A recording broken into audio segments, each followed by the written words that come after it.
Černák chce na slobodu. Toto Slovensko nesmie dopustiť.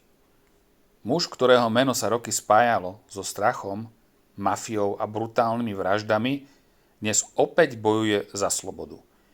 Mikuláš Černák chce po rokoch za mrežami opustiť väzenie.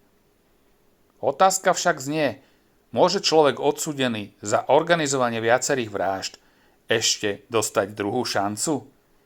Mikuláš Černák bol v 90. rokoch jedným z najobávanejších bosov slovenského podsvetia.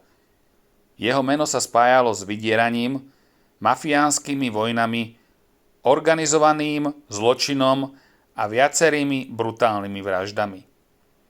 Súd ho neskôr uznal vinným z naplánovania, objednania alebo účasti na viacerých vraždách, za čo dostal doživotný trest. Práve brutalita a rozsah jeho trestnej činnosti šokovali celé Slovensko. Podľa súdov nešlo o jednorázové zlyhanie, ale o systematickú a mimoriadne nebezpečnú trestnú činnosť. Černák mal stáť za viacerými likvidáciami ľudí v období, keď mafia ovládala veľkú časť Slovenska. Niektoré vraždy boli podľa vyšetrovateľov vykonané mimoriadne krutým spôsobom.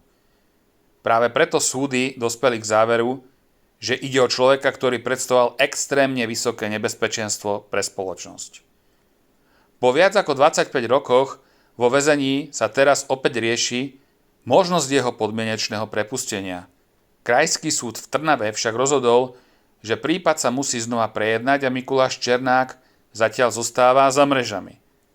Sudcovia upozornili aj na nedostatky v predchádzajúcom rozhodnutí a potrebu doplniť dokazovanie.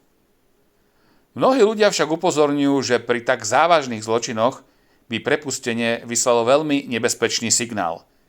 Rodiny obetí si dnes nesú následky mafiánskeho násilia a obdobie 90. rokov zostáva jednou z najtemnejších kapitol Slovenska.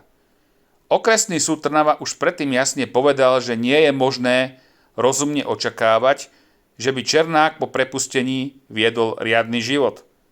Sudca zároveň zdôraznil brutalitu jeho činov a jeho mimoriadnu spoločenskú nebezpečnosť. Prípad Mikuláša Černáka tak opäť rozdelil verejnosť. Jedni hovoria o druhej šanci, druhí tvrdia, že za takéto zločiny nemôže existovať návrat na slobodu. Myslíte si, že by mal byť Mikuláš Černák niekedy prepustený? Napíšte svoj názor do komentára. Ak vás zaujímajú skutočné prípady, politika a aktuálne dianie, nezabudnite dať odber.